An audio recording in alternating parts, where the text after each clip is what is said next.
Alors, donc, que voulais-je dire? Oui, alors maintenant, j'aborde réellement ces histoires de modules de continuité me font la transition vers le retour. On va reprendre nos braves fonctions continues de n variables. Hein.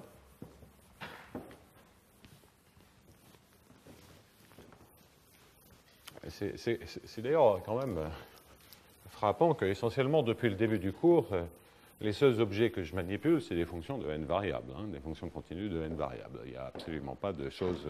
Bon, évidemment, je suppose connu un certain nombre de choses sur les mesures, mais tout ce que je manipule est quand même extraordinairement élémentaire du point de vue des connaissances mathématiques dont on a besoin.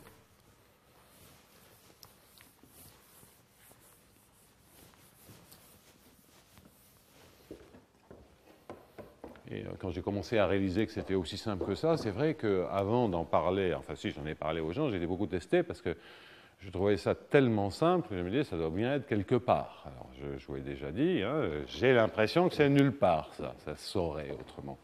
Mais bon, est-ce que c'est caché dans au fond d'un truc? J'en sais rien. Mais bon. Donc, si je me souviens bien, ça doit être le point 4. Je peux mettre 4 de toute façon. Donc, le point 4 de la première partie du cours, qui est extension du théorème fondamental, qui consistait à dire, si je prends une fonction avec un module de continuité uniforme avec la distance de Lévy-Prokhorov, des fonctions continues, donc, qui sont uniformément bornées, alors ça se comporte uniformément par rapport à xn, comme une certaine, à une sous-suite près, comme une certaine fonction de la mesure empirique, où u est une fonction continue sur P, par exemple P2, muni d'une distance qui donne la convergence faible. Bien. Alors, là-dedans, et on a asymétrie. Donc là-dedans, il y a beaucoup de choses à dire. Quelles sont les hypothèses? Alors, je vous avais montré déjà que rien qu'en remplaçant dLp par la distance du max, il y avait un problème. C'est-à-dire qu'on avait une sorte de convergence simple, c'était la fonction max dxi. Ça semblait converger vers quelque chose qui n'était pas continu. C'était pour la topologie faible. Donc ça, c'est quid sur les modules de continuité? Est-ce qu'on peut gratter là ou pas? Et puis, il y a une question encore plus importante, c'est quid de la symétrie? Alors, je vais commencer par la question technique. C'est qu'est-ce qui se passe si on prend un module de continuité un peu plus normal? Enfin, normal. Moi, je pense que c'est vraiment le bon. Lorsqu'on regarde des fonctions continues de n variables, c'est celui-là. Mais disons un auquel on est un peu plus habitué. Donc maintenant, ce que je vais regarder, c'est des fonctions un, telles que un de x moins un de y, soit majorées uniformément en n et puis soit bornées par une constante, quelle que soit x, uniformément bornées, soit majorées par un même module de continuité, et ici le maximum pour tous les i compris entre 1 et n de xi moins yi. À part que ceci, c'est pas ça, parce que comme ce sont des fonctions symétriques, j'ai évidemment intérêt à préparer par des permutations des coordonnées le mieux possible un. Donc un symétrique, je garde la symétrie ici, et donc c'est l'inf sur toutes les permutations du max sur i de xi moins yi moins y sigma de i. Pardon. Donc à une permutation près, des blocs de coordonnées. Donc ça, c'est la distance de Monch-Kantorowicz d'ordre infini, associée à grand X et grand Y, ou de manière équivalente à la masse de Dirac à la mesure mx, mnx, mny, qui sont les mesures empiriques associées, c'est-à-dire mnx égale 1 sur n somme de i égale 1 à n de delta xi, et mny égale 1 sur n, somme de i égale 1 à n de delta y. Alors, on a vu déjà, je vous avais montré par des exemples, que le problème avec cette distance, c'est que sur les mesures de proba, cette distance n'induit pas la convergence faible. Ça entraîne la convergence faible, dire ça tend vers 0, qu'une suite se rapproche d'un point pour cette distance, ça entraîne la convergence faible, mais ça ne suffit pas. Ce n'est pas équivalent. En fait, ce que l'on peut démontrer, et là je m'en suis rendu compte aussi depuis que je vous en avais parlé l'autre fois, ce que l'on peut démontrer, c'est que topologiquement, d infini mk, topologiquement, est équivalent. Donc ce n'est pas au sens métrique, c'est-à-dire au sens, c'est les mêmes convergences. C'est équivalent à la convergence faible, c'est-à-dire par exemple d2mk, et vous rajoutez la distance des supports.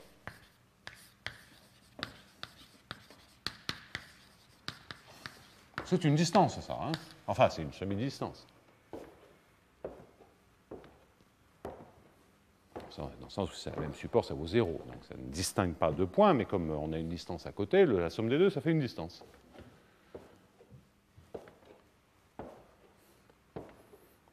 Bon, donc maintenant, vous voyez l'extension du théorème. Alors, oui, ça, il faudrait quand même peut-être en dire quelques mots.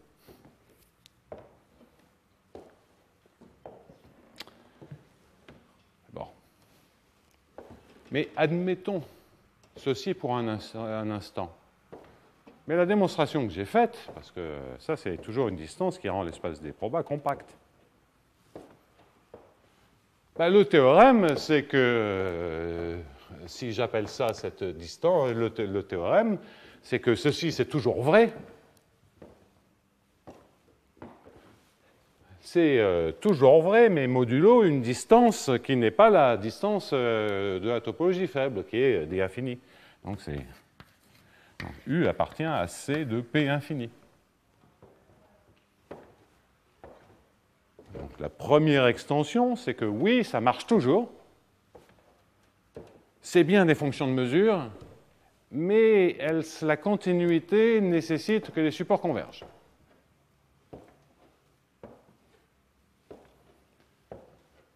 Alors donc, c'est un peu plus bizarroïde, c'est un objet un peu plus bizarroïde. Et si on réinterprète l'exemple que je vous avais donné, donc après, c'est la même démonstration, c'est exactement la même chose, j'ai simplement changé la distance.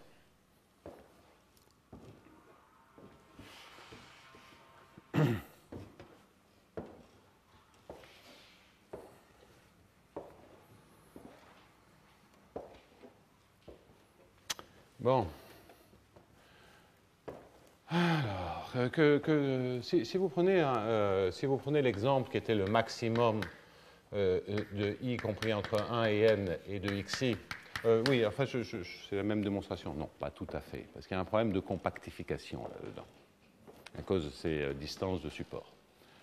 Donc, mais fondamentalement, donc, la convergence n'est pas une convergence uniforme. Cela dit, l'objet limite, c'est bien ça.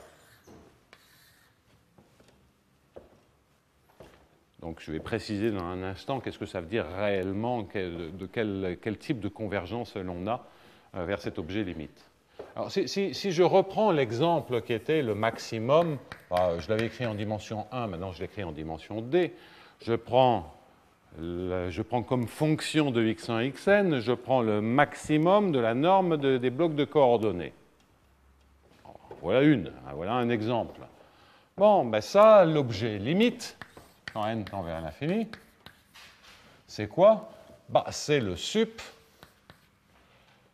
de x, de la norme de x, pour grand X dans le support de la mesure.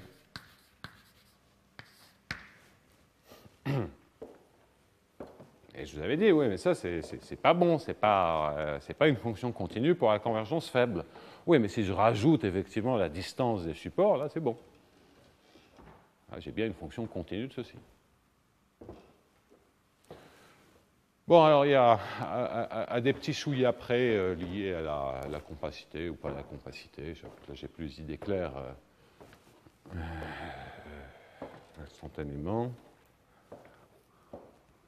Oui, un problème de support. Bon. Le type de convergence, comment ça marche ça? Eh bien, c'est qu'a priori, on va avoir une information que UN en grand X est tend vers U de M. Eh bien, si D infini de MK de XN de MN X et M tend vers 0,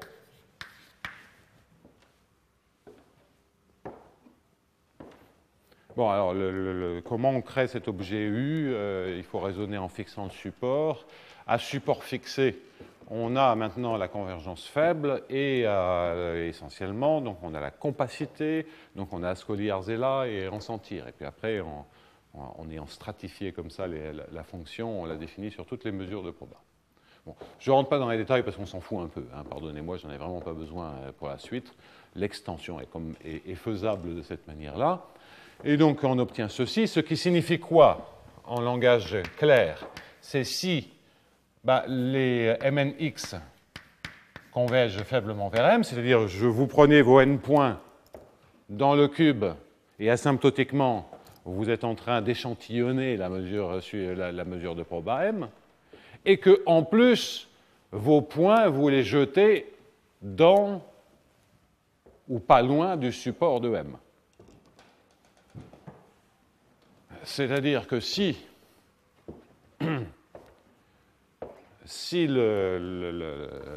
de façon à assurer que la distance des supports tende vers 0. Qu'est-ce que ça veut dire?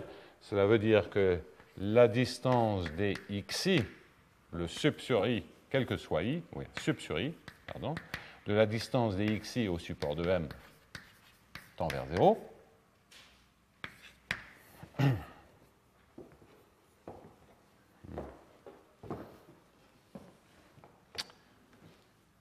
Et voilà.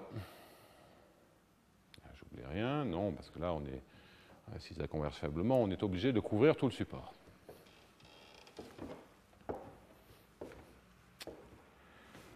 Donc voilà le type d'information que l'on a, et ce qui correspond bien entendu à dire qu'on va pouvoir représenter cette fonction par celle-ci. Si tous les points que j'ai mis sont des points qui effectivement comptent par rapport au support, parce que si jamais je m'amusais à jeter un point, je fais comme si je faisais des stats très très loin de M, de manière aberrante, je le verrai au niveau du max, et puis je ne le vois pas au niveau de la fonction U de M. Donc ça traduit le fait que les tests, les configurations que je fais doivent être effectivement, de manière adaptée à là où M charge. Alors, si on tirait les xi aléatoirement suivant la loi M, on serait toujours dans le support. Hein, donc, ça, si on raisonnait en termes statistiques, c'est naturel. Bon, donc, modulo cette histoire de support,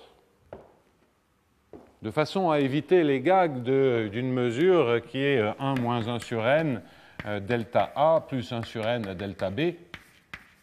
Et delta A, c'est pratiquement la même chose, c'est les mêmes mesures asymptotiquement, mais pour cette fichue distance infinie, ce n'est pas du tout la même chose. Et ça, delta A, ça correspond à quoi? Ça veut dire que comme coordonnées, je prends A, etc. Toutes les coordonnées égales à A. Et là, la différence, c'est quoi? C'est que j'en prends n-1 égale à A, et puis tout à coup, il me prend l'idée de mettre la dernière égale à B. Celle-là, le B, parce qu'on n'a pas de dépendance faible par rapport à une variable, je le vois durement, et ça bloque tout. Donc ça, pour des configurations comme ça, il n'y a pas vraiment de limite. Donc les choses se dégradent, et il reste un tout petit peu de truc si on jette bien les points. Si on regarde des configurations qui ont un sens asymptotique. Voilà. C'est comme ça, c'est la réponse générale. Alors peut-être sur cette histoire de mesure, je voudrais vous en dire un tout petit mot. Parce que j'avais donné une caractérisation de la convergence et puis je me suis rendu compte que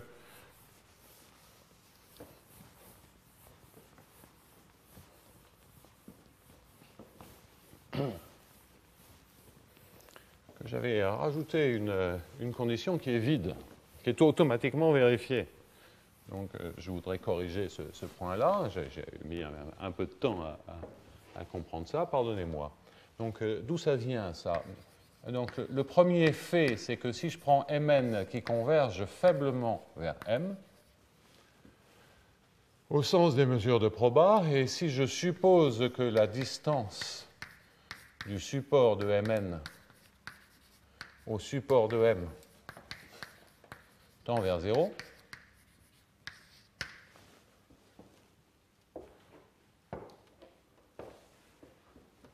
alors ça entraîne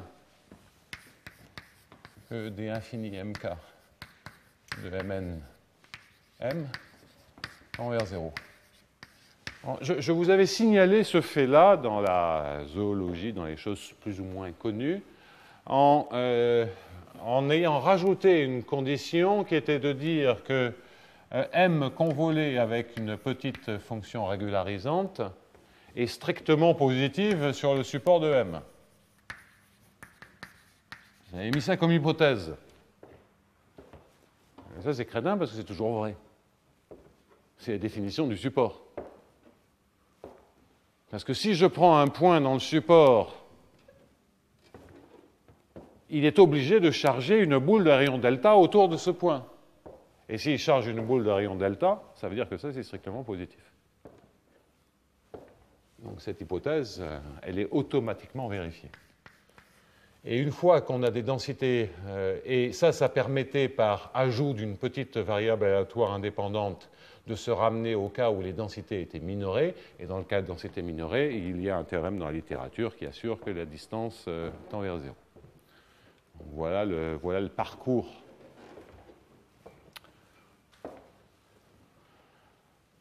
Bon, là je suis allé vite, je ne vous donne pas les détails, ce n'est pas central pour mon cours, c'est simplement pour tirer au clair que se passe-t-il si on a un module de continuité un peu plus fort. Ben, il y a des problèmes, on peut encore dire des choses, il y a des sortes sur des ensembles de configurations, il y a des convergences uniformes, et puis il y a des configurations aberrantes où on ne sait rien dire. Donc ça dépend de la configuration du point. Hein, vous êtes en train de parler d'une sorte de discrétisation de votre cube, hein, avec des poids où vous voulez le discrétiser, mais c'est votre cube avec une mesure m. Donc vous êtes en train de discrétiser ça, bon, ben, il faut que la discrétisation soit un peu régulière pour que ça marche bien. Et un peu régulière, ça veut vraiment dire que là où il n'y a vraiment pas de masse, vous ne mettez pas de point. Voilà, c'est tout. Bon, alors ça, c'était la première extension, c'est le module de continuité dure, où on voit durement chacune des variables.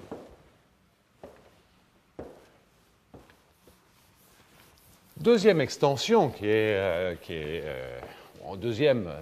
deuxième question beaucoup plus redoutable, est de se dire qu'est-ce qui se passe si j'abandonne l'hypothèse de symétrie.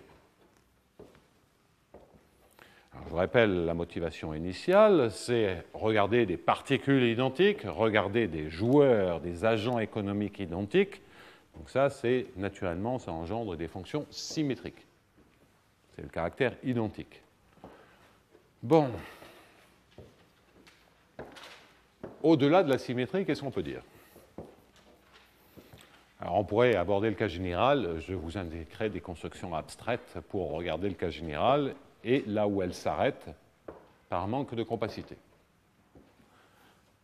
Au-delà en amont de cela, essayons d'imaginer des situations non symétriques en regardant un tout petit peu quel est le type d'application que l'on peut avoir en tête. Alors, on regarde du côté de la mécanique quantique, on a vu l'antisymétrie, et là, badaboum, il n'y a plus rien, tout converge vers 0, ça n'aide pas.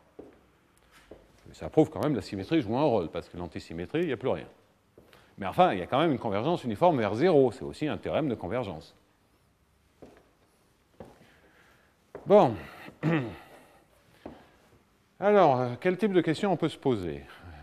Alors, si on regarde des applications à la théorie des jeux, à l'économie, on pourrait se dire, OK, ou à la dynamique des populations, etc., on pourrait se dire qu'au lieu d'avoir une catégorie de joueurs identiques, donc cela veut dire que assez naturellement, dans mon bloc de variables x1, xn, je vais avoir un bloc de variables x1 jusqu'à xn1. Ensuite, je vais avoir xn1 plus 1 jusqu'à xn2 qui est xn. n1 plus n est égal à n1 plus n2. Et je mets un point-virgule entre les deux. Donc je vous le fais avec deux catégories de joueurs.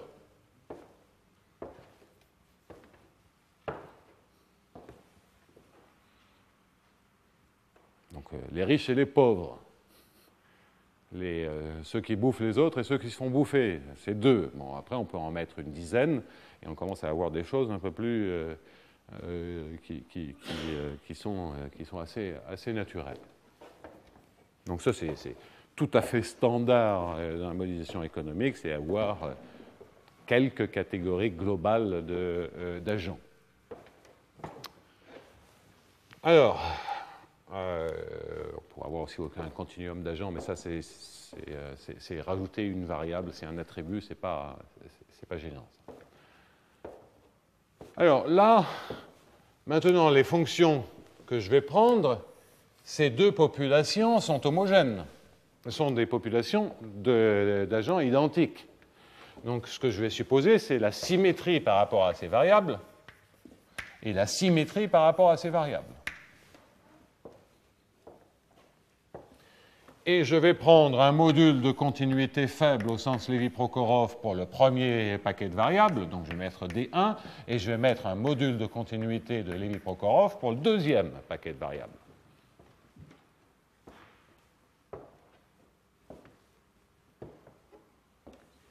Eh bien, le théorème que j'ai, c'est que ça se comporte uniformément quand n tend vers l'infini. Si j'ai une fonction un de ceci, ça se comporte uniformément comme une fonction de deux mesures, m1, m2.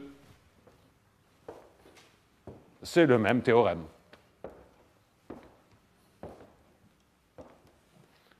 Donc ça, c'est une extension qui ne mange pas de pain. Où M1, c'est la limite de la position de la mesure empirique. Hein, ça correspond à la mesure empirique du premier paquet de joueurs. M2 correspond à la mesure empirique du deuxième paquet de joueurs. Donc là, vous avez une fonction continue sur P2. Si vous avez K catégorie de joueurs, vous avez K mesures, vous avez des fonctions continues sur P puissance K. Si vous avez n catégories de joueurs, vous avez pour P puissance n. Vous pouvez faire tendre n vers l'infini. C'est la réitération en homogénéisation. Et donc vous récupérez des probas sur les probas. Ça ne change rien parce qu'après, au démarrage, on parlait donc maintenant une infinité de catégories avec des comportements symétriques. Donc ça fait un C de P de P. Bon, ainsi de suite. Hein. Je ne vais pas jouer, mais vous pouvez le faire. Bon. Donc ça veut dire qu'on a de plus en plus de paquets, qu'on peut échanger les paquets, que ça ne change pas grand-chose, etc., etc. Que si vous échangez deux catégories, entre guillemets, ça ne change pas grand-chose au résultat final. Bon. Donc on est quand même en train, et on peut réitérer, ça s'appelle la réitération, toujours quand vous faites des développements asymptotiques, hein, des limites asymptotiques, vous pouvez réitérer parce que la structure de départ, c'est simplement un espace métrique compact avec une distance, et que P est un espace métrique compact avec une distance. Donc, bon, alors ça, on sent bien que ça fait quand même des classes d'objets de plus en plus compliquées, ça ne s'arrête pas, ça ne s'arrête jamais. Donc ça, ce n'est pas très bon signe. Et encore, on a gardé une structure très particulière. Il y a d'un autre côté ce que les gens faisaient traditionnellement lorsqu'ils voulaient définir des Laplaciens ou l'équation de la chaleur en dimension infinie, qui est de regarder des objets beaucoup plus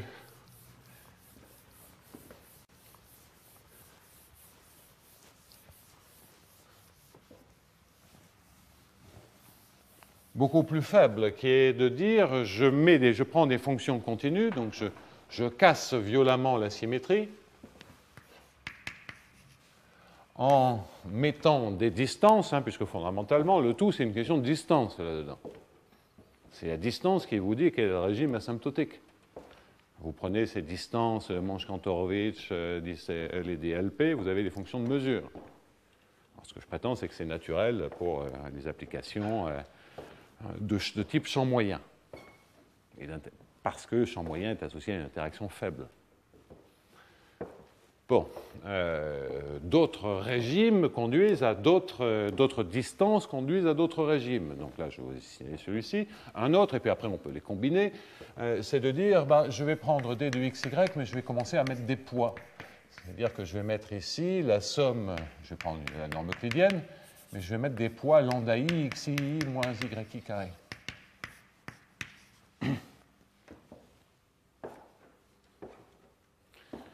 Et je vous donne des exemples. Vous pouvez penser à lambda i étant, c'est pas pour rien, c'est l'inverse des valeurs propres du Laplacien. Parce que vous êtes en spectral et vous êtes en train, grosso modo, de réfléchir à une équation de la chaleur en dimension infinie. Donc ça, c'est des lambda i qui tendent vers 0.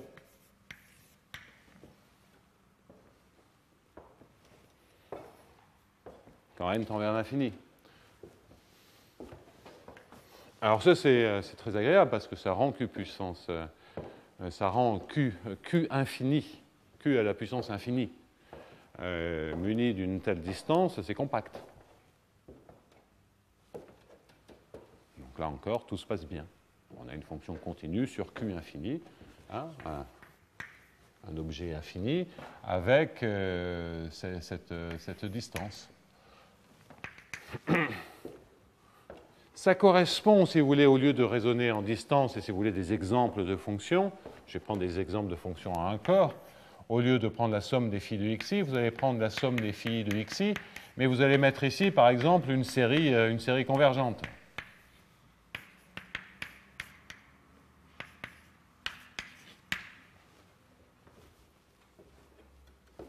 Alors ça, c'est typique, c'est des exemples typiques de ce que les physiciens construisaient pour construire l'équation de la chaleur en dimension infinie. Enfin, les physiciens mathématiciens à la grosse et compagnie.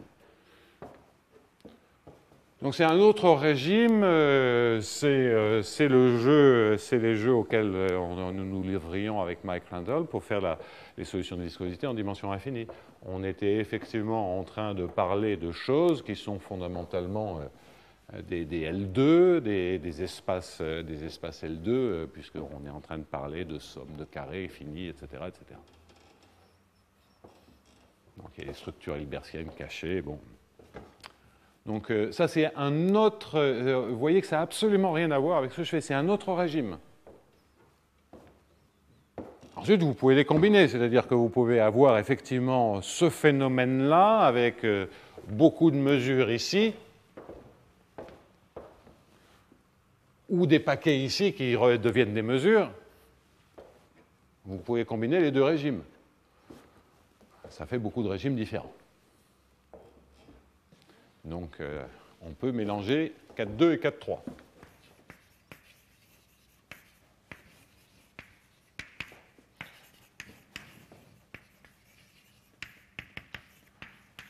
Donc, la moralité, c'est que il n'y a pas, pour des fonctions continues non symétriques de n variables, de cadre abstrait unique. Ça, je n'y crois pas un instant. Cela dépend des problèmes que vous abordez. Point. Si vous voulez de toute force coller un cadre abstrait sans faire la moindre hypothèse structurelle, vous le pouvez. Vous ne me l'avez pas demandé, mais vous allez l'avoir quand même. Alors bon, ça va faire mal. Mais c'est inutilisable. Hein. Enfin, inutilisable. Il faut faire des maths dessus, mais à mon avis, ça ne sert à rien. Ce qui n'est pas le cas de toutes les maths. Bien.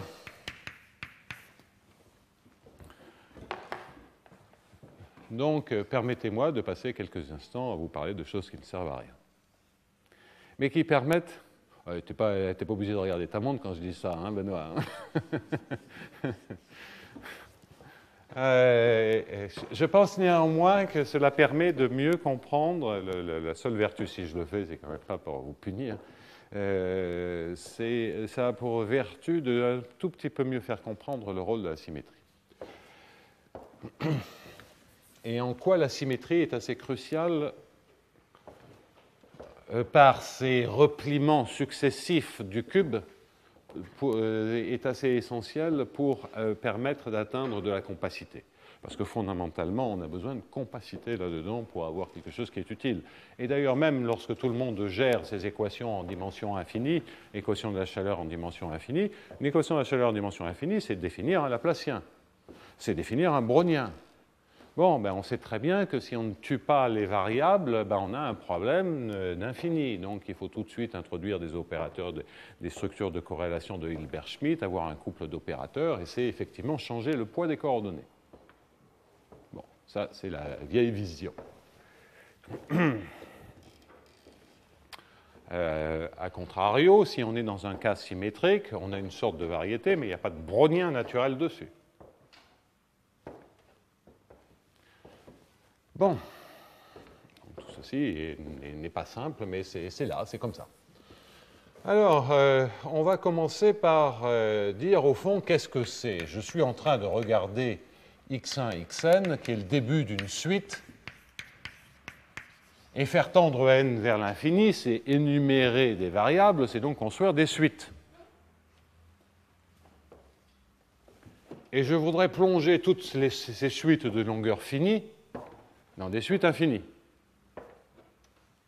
en gardant les mêmes distances. Et je vais me concentrer sur les distances infinies, c'est-à-dire, maintenant, je n'ai plus de symétrie, donc je ne m'autorise pas les permutations. Donc, mk xy, qui est le max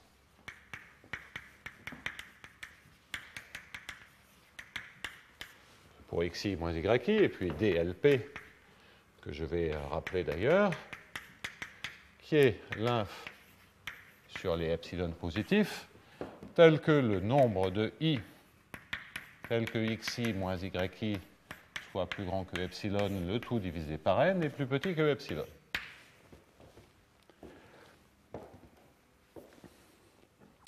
Donc je veux plonger ces suites finies dans des suites infinies en gardant les mêmes distances.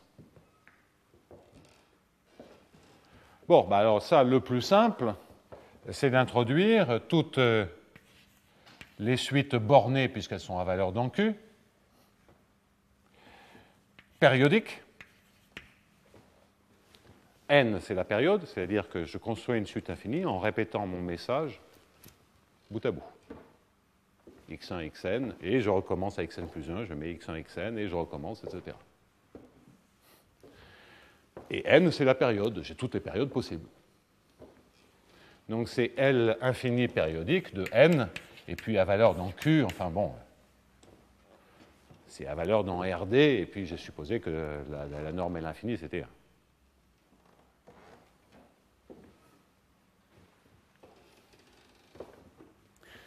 Et donc lorsque je travaille avec les fonctions continues, donc je vais mettre ça comme périodique. Hein. Pair, c'est les suites périodiques sur n à valeur dans le cube. Et là, je le munis de cette distance, et effectivement, lorsque je me restreins à deux suites de messages de même longueur, ben, la distance se réduit à la distance usuelle. Voilà une construction qui plonge automatiquement. Et j'ai évidemment besoin, comme il y a un passage à limite, si je prends des continuités, il faut que je ferme les trous, il faut que je bouche les trous. Il faut donc que je regarde les limites de ces objets pour cette distance-là, les limites de ces objets pour cette distance-là. Bon, ben les limites de suite périodique pour cette distance-là sont les suites presque périodiques. Donc l'objet naturel par densité sont les suites presque périodiques de n à valeur non Q. Voilà un objet qui a été complété, qui est un espace métrique complet, mais non compact. Mais il existe une famille de compacts exhaustibles, à cause de la périodicité.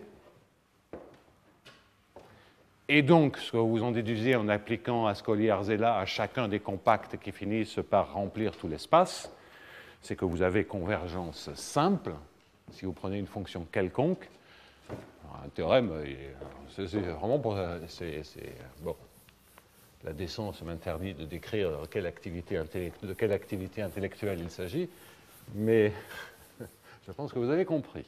Donc, effectivement, le UN de x1, xn, à ce moment-là, vous pouvez le représenter comme une fonction u qui est continue sur ces suites.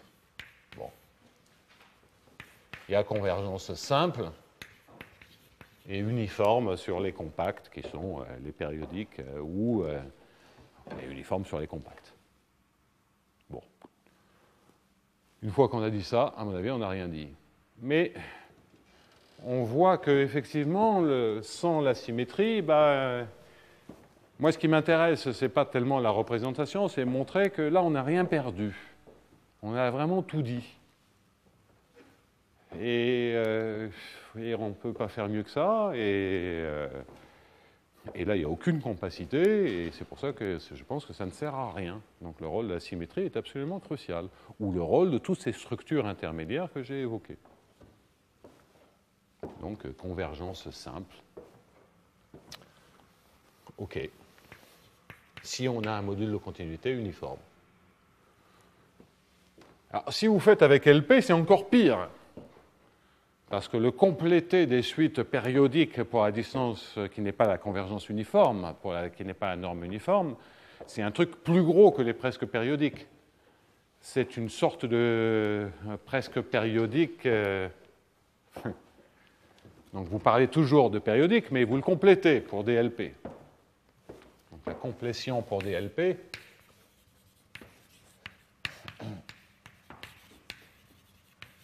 Alors, c'est un objet qui est... Bon, c'est pas inintéressant, ça a d'ailleurs un rapport avec des histoires qu'on avait regardées avec Xavier Blanc et Claude Lebris sur les réseaux. La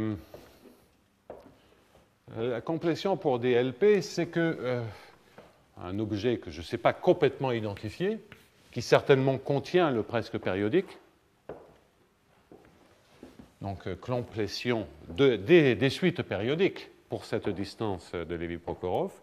Ce n'est pas un objet, c'est une jolie question d'analyse d'ailleurs, hein, qui n'est pas complètement idiote. Après tout, les presque périodiques, bon, on sent bien que pour faire l'analyse dessus, des fonctions continues sur les suites presque périodiques, c'est à la limite c'est, je pense, tellement inutilisable que ça devient...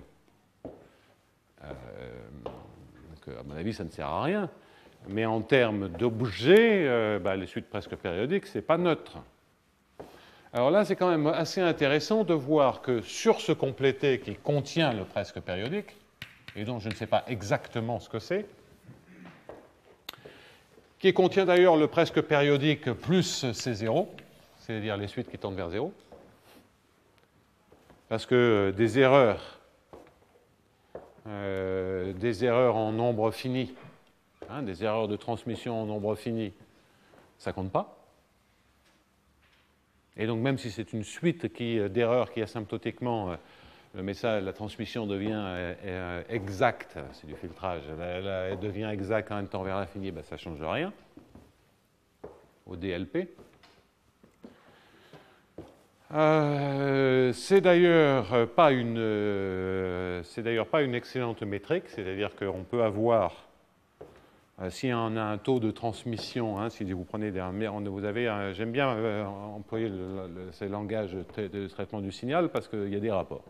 Donc si vous prenez un signal infini et que vous dites que sur des paquets, si vous en prenez un grand paquet de n et que le taux d'erreur sur n tend vers 0, eh bien, du point de vue de cette distance, vous ne voyez pas la différence entre deux tels messages infinis. Donc c'est modulo un nombre d'erreurs, donc un objet là-dedans. Il y a tout de suite un espace quotient qui apparaît, qui est modulo le fait que le taux d'erreur soit petit sur un bloc de taille n, soit petit par rapport à n. Donc c'est un objet qui est quand même assez intéressant et assez naturel pour un certain nombre de contextes. Bon, comme vous le voyez, j'ai quand même un peu réfléchi, bien que je pense que ça ne sert à rien. J'ai un peu réfléchi. En tout cas, ça ne sert à rien pour les problèmes qui me préoccupent. Ça m'emmènerait un peu loin. Alors, ce complétion pour DLP, il a quand même... c'est en fait le même, puisque c'est topologiquement équivalent, à prendre DMK1, qui est beaucoup plus lisible. Parce qu'en en fait, ce que vous pouvez démontrer, DMK1, c'est 1 sur n, somme de i égale 1 à n, de xi moins yi. Donc vous remplacez DLP par cette distance-là. C'est quand même plus facile à manipuler. Il se trouve que en termes de complétion, en termes de convergence, en termes de fonction continue, tout ça c'est la même chose. Alors, ce x en question, sur x par complétion, on a la propriété de moyenne. Donc ça, c'est quand même pas tout à fait négligeable. On a la propriété de moyenne, c'est-à-dire que 1 sur n, somme de i égale 1 à n de phi de xi, converge vers une limite quand n tend vers l'infini. Parce que c'est vrai pour les périodiques, et parce que la distance est compatible avec cette convergence. Donc c'est quand même pas n'importe quoi, ça. Hein. C'est donc un espace dans lequel vous avez les propriétés de moyenne. Ça veut dire cette propriété, quel que soit phi, disons, continue. En fait, la propriété de moyenne, c'est dire que cette mesure converge. La mesure empirique converge quand même tend vers l'infini. Bon. Donc sur x, on a la propriété de moyenne. Bien, sur x, ce n'est pas une distance. Quand vous prenez deux suites comme ceci, qui ont la propriété de moyenne, et même qui sont obtenues par limite de suite périodique, eh bien, sur x, D1 ne sépare pas les points. D1 ne sépare pas les points. Ne sépare pas tous les points. En d'autres termes, c'est une semi-distance. Parce que c'est ce que je disais, ce que vous voyez, hein, quand vous prenez somme de xi en norme moins yi, ce que vous voyez, c'est les erreurs, mais en moyenne. Et donc, des erreurs qui tendent vers 0, ben, vous ne les voyez pas. Alors, je me suis dit, tiens, il y a peut-être une construction intéressante dans ce cas-là, parce que si je regarde l'espace quotient, est-ce que l'espace quotient muni de cette distance, il serait compact? Auquel cas, là, on aurait vraiment une structure. Et puis, il me semble, j'avoue, au bout d'un moment, c'est pas facile à manipuler cet espace quotient. Donc, je ne vous le garantis pas, mais je suis à peu près persuadé que cet espace quotient n'est pas compact. Bon, alors, on va bien respirer, parce que là, ce sont des constructions abstraites. Mais bon, ces constructions abstraites, je voulais vous les signaler parce que je ne les néglige pas complètement. À nouveau, on voit que la distance dure n'est pas le cas intéressant. C'est une manière de construire les suites presque périodiques à partir des suites périodiques. Donc ça, c'est clair. Et après, on peut travailler avec les fonctions continues là-dedans. Bon, c'est un objet qui n'est pas très, très agréable. Je trouve cette question-là beaucoup plus intéressante. Parce que c'est à partir des suites périodiques, c'est fondamentalement, c'est le plus petit espace contenant les suites périodiques ayant la propriété de moyenne. C'est ça qu'on a identifié. Bon, suite ou fonction, c'est la même chose. Hein, c'est au lieu d'avoir des i, je pourrais avoir des z qui varient continuellement, ce serait exactement pareil. Donc c'est comment identifier des fonctions qui ont la propriété de moyenne, et on voit que il faut changer de distance pour le faire naturellement. Alors, on avait réfléchi à ça avec Claude et Xavier pour les histoires de réseaux, comment définir des énergies moyennes sur des réseaux.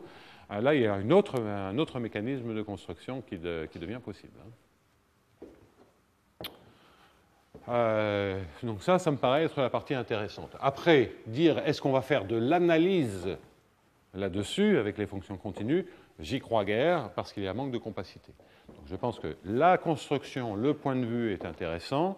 En revanche, dire je vais maintenant faire de l'analyse et essayer de faire ou bien du contrôle stochastique de la théorie des jeux ou bien de la mécanique statistique, à mon avis là ça ne sert à rien, on va avoir des objets extrêmement abstraits auxquels on ne comprend absolument rien.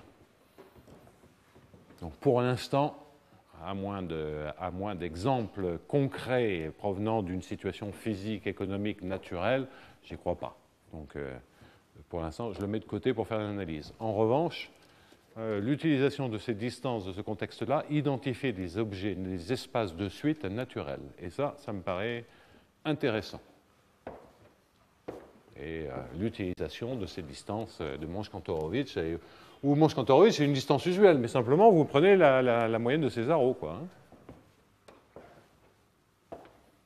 Et ça devient, et c'est dire, la moyenne, la distance en moyenne devient la distance entre deux suites. Mais ce n'est pas une vraie distance. Alors qu'est-ce qu'on fait? Et naturellement, on travaille sur l'espace quotient. Bon, ce qui, du point de vue des quantités moyennes, ne change rien. Des petites perturbations, ça ne change rien. C'est d'ailleurs ce qu'on avait constaté dans les réseaux. Définir l'énergie moyenne d'un réseau de particules en faisant quelques trous ici et là, les défauts, en moyenne, on ne les voit pas. Bon, alors tout ça, c'est lié. En revanche, guère utilisable. Et ce sur quoi j'insiste, parce que la presque périodicité, souvent on dit oui, mais on a la compacité avec des suites presque périodiques. Attendez, la compacité dont il est question dans le presque périodique, c'est de prendre une suite et de la translater. Cet ensemble de suites est compact. Là, je prends l'ensemble des suites presque périodiques, ce n'est pas compact. Et là, non plus. Et si ce n'est pas compact, on est vraiment en dimension infinie, avec toutes les difficultés de dimension infinie, donc on n'aura absolument rien gagné quand n tend vers l'infini en termes de simplification. La simplification qui se produit lorsqu'on rajoute la symétrie, je reviens à mon propos initial. La simplification qui se produit lorsqu'on rajoute la symétrie, c'est qu'effectivement, on est en dimension infinie à travers les espaces de mesure, mais on a la compacité. Donc c'est une sorte de dimension infinie particulière. C'est un compact en dimension infinie. Et ça change tout. Ça rend les choses utilisables. Bon, où en suis-je? Alors, plutôt que de me lancer brutalement dans le calcul différentiel à 10 minutes de la fin, puisque c'est maintenant ça qui va venir, je voudrais faire une première... Alors, une première observation, c'est que la semaine prochaine, je suis obligé d'aller dans un colloque... Notre chaire de finance et développement durable organise à Monaco la semaine prochaine. Donc je ne serai pas là. Tu n'es pas obligé de te marrer quand je dis finance et développement durable. Hein. Ça, c'est bien une réaction de matheux, ça. Hein. Bon. Donc oui, c'est le congrès finance et développement durable à Monaco. C'est ça qui te fait rire. C'est ça. Voilà, on va dire que c'est ça. D'accord. Avec une brochette d'invités absolument extraordinaire, dont le Sir Nicholas Stern, dont vous avez vu dans les journaux son rapport pour essayer de comprendre les enjeux économiques du CO2, hein, avec des questions économiques qui posent de vrais problèmes de maths. Bon, tant pis pour vous si ça vous intéresse. Bien. Donc, vendredi prochain, je ne peux pas être là. On recommence dans 15 jours, et donc je recommencerai dans 15 jours avec le calcul différentiel. Bien. Alors, effectivement, le calcul différentiel, parce que pour l'instant, on a juste mis la continuité. Mais mon objectif, c'est non seulement, comme je vous l'ai expliqué avec les histoires de hiérarchie, d'équations de Vlasov, etc., c'est même si je veux revisiter l'équation de Vlasov, je vous ai montré, et si je veux aller au-delà, parce que du coup, on va savoir traiter des particules stochastiques en interaction avec corrélation, on va pouvoir faire des choses que les gens ne savaient pas faire, même sans rajouter la théorie des jeux, des agents économiques, etc., même pour des applications à ces modèles de particules, on saura faire des choses qui n'existaient pas avant, grâce à tout le formalisme que je suis en train de mettre en place. Donc, mais pour ce faire, j'ai besoin, comme je vous l'ai indiqué la semaine dernière, de pouvoir parler, de dire j'écris pas des hiérarchies d'équations, j'écris une simple équation de transport sur mes pi, et écrire une équation de transport sur les probas. Sur les probas, c'est un peu pénible, parce qu'il y a des sortes de divergences, et c'est pas très commode, et qu'on a des objets irréguliers, comme des masses de Dirac, donc on n'a pas de distribution, il n'y a pas de dx. Donc, c'est beaucoup plus simple de travailler avec des fonctions continues et des fonctions régulières. Voilà la simple idée, par dualité.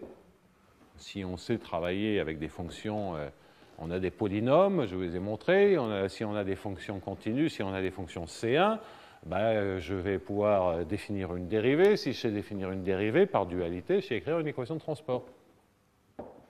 Donc voilà l'idée. Puis j'aurais besoin de parler de dérivées secondes pour des browniens et les corrélations.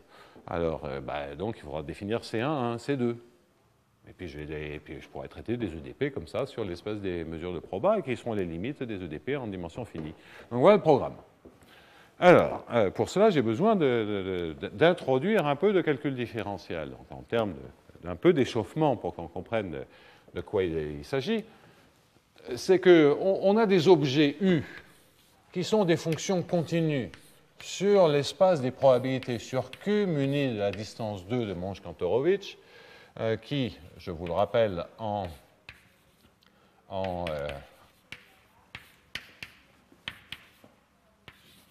donc c'est l'inf sur tous les couples XY de l'espérance de x moins y au carré, étant entendu sur tous les couples tels que la loi de x soit M1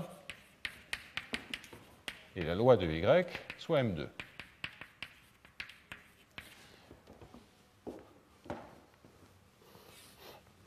Et que si je prends mx, mnx, c'est-à-dire 1 sur n, somme de delta xi, i égale 1 à n, et mny, 1 sur n, somme de i égale 1 delta xi, yi, pardon, alors ça correspond à la distance des deux de mx, my.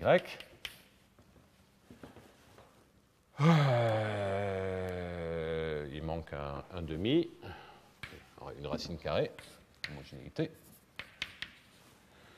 C'est ça ressemble à ce que j'écrivais tout à l'heure, c'est-à-dire l'inf sur toutes les permutations de 1 sur n, somme de i égale 1 à n, de xi moins y de sigma de i au carré, le tout n.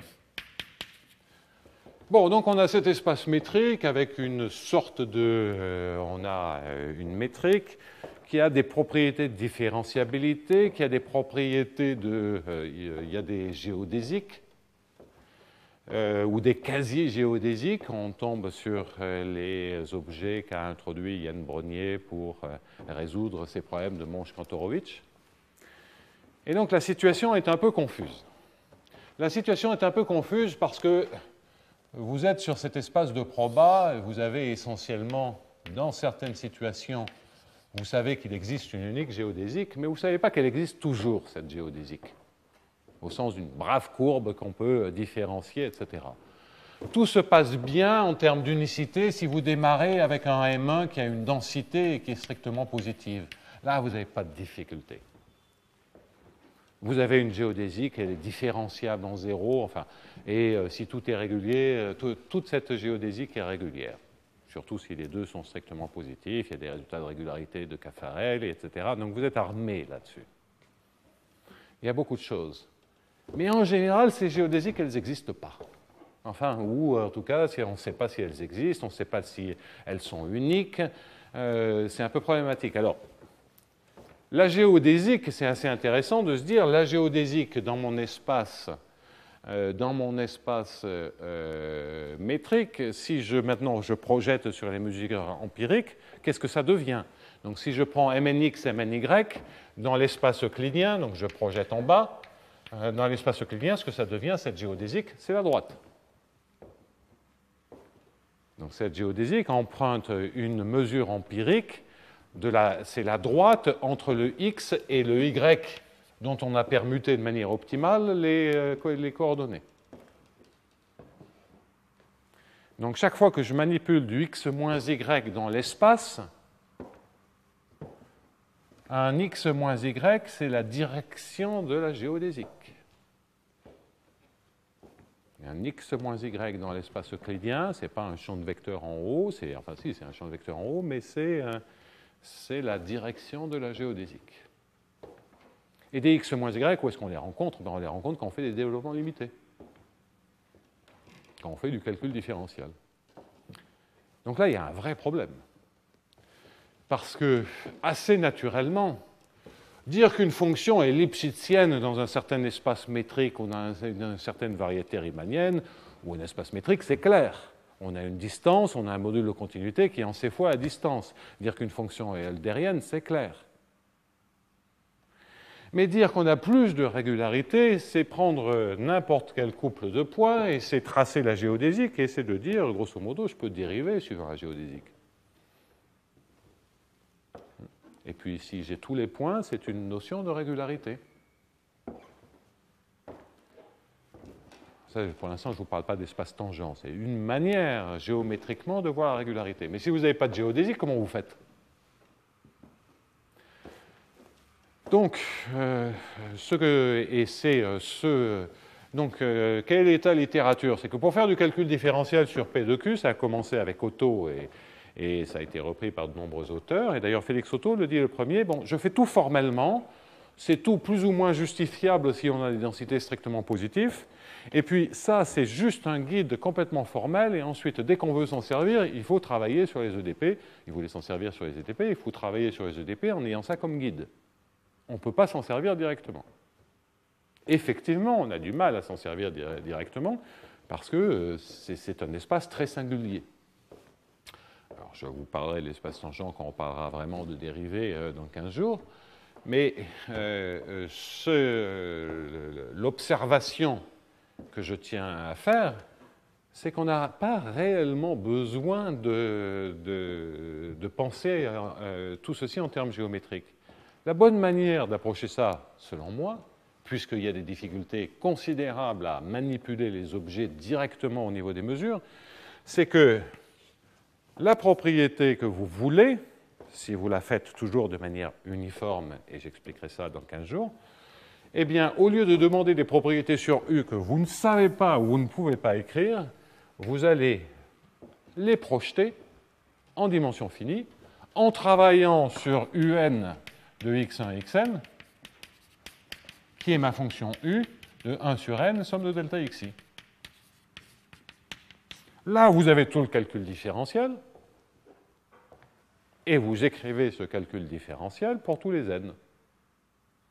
Bien, s'il marche pour tous les n avec de l'indépendance par rapport à n, vous avez une notion de C2, C1, C3 alpha, etc. Vous pouvez tout faire, parce que vous allez demander que tout ce qui est C2, C3 alpha, ça soit vrai pour tous les UN, mais chaque fois avec les bonnes normes. Il faudra faire attention à ça, pour que l'indépendance par rapport à n ait un sens. Si vous voulez faire des calculs pour voir à quoi ces dérivés, ben vous le faites sur les polynômes, c'est dense. Et donc vous évitez complètement, par ce biais-là, vous évitez complètement cette mission impossible consistant à décrire soit l'espace tangent qui n'existe pas vraiment, donc il n'y a que des cônes tangents et un bazar infernal en chaque point, et ça varie beaucoup d'un point à l'autre, je vous en parlerai quand même un tout petit peu la semaine prochaine, soit le point de vue espace de longueur, et on ne regarde que les géodésiques, et on dit, au fond, dire que quelque chose est C1, c'est de dire que le long de toutes les géodésiques qui partent du point, c'est différenciable en t égale à 0. C'est une manière de dire c'est différenciable. en dimension finie, c'est dire qu'on a des dérivées directionnelles dans toutes les directions. Ben oui, les géodésiques sont les droites. Et puis si vous avez un peu de continuité par rapport à la direction, ben vous avez C1. C'est le point de vue classique du calcul différentiel. Bon, donc là, je vais avoir un point de vue qui n'est pas un point de vue abstrait, mais qui est un point de vue opérationnel. On va définir les choses proprement, et ça sera parfaitement adapté pour faire ensuite des passages à la limite quand même tend vers l'infini. Puisque d'une certaine manière, je redescends, grâce à ce point de vue, prendre n points ou prendre la mesure empirique, c'est la même chose, je me replace dans un espace euclidien. Et là, je contourne toutes les difficultés. Donc voilà la stratégie que l'on va mettre en place, plutôt que d'essayer de travailler de manière abstraite, et ça fait quand même maintenant 10 ans que les gens s'échinent à essayer de trouver une notion abstraite qui permette de définir du calcul différentiel. On va contourner complètement la difficulté, et on va vraiment faire du calcul différentiel là-dessus, mais sans jamais le voir pratiquement, sans jamais voir ces singularités, parce qu'on les contournera toujours.